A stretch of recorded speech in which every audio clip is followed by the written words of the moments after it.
Hello and welcome to episode 5 of our social media roundup with myself, Daniel Byrne, coming to you live from the Shaw Academy on today, October 30th.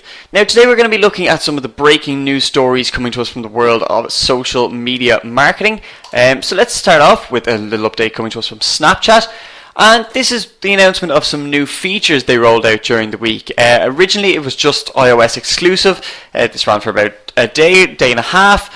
And the features include things like rewind, speed up and slow-mo. So now you can take a video, you can rewind during that video, you can speed up and you can slow-mo.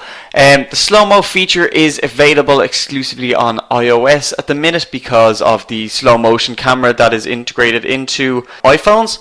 But I hopefully one day it will come to Android.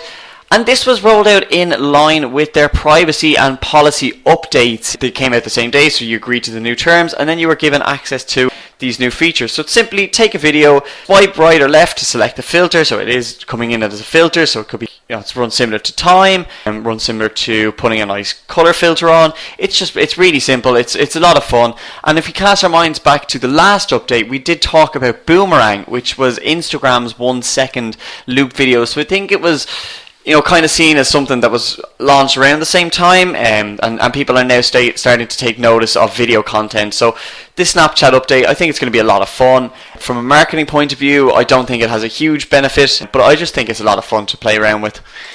Twitter's updates this week is definitely something that brands are going to want to take a lot of notice of, and this was the announcement of Twitter Brand Hub.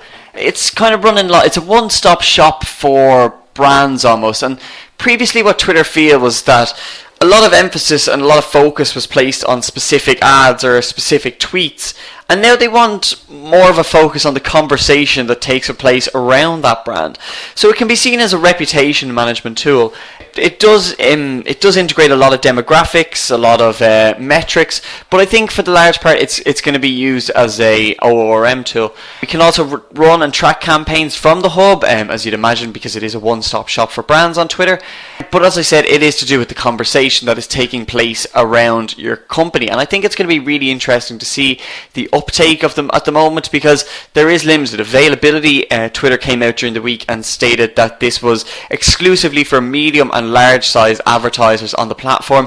So a lot of companies still haven't gotten access to this if you are just a startup, if you're a smaller company, or you don't advertise heavily on Twitter.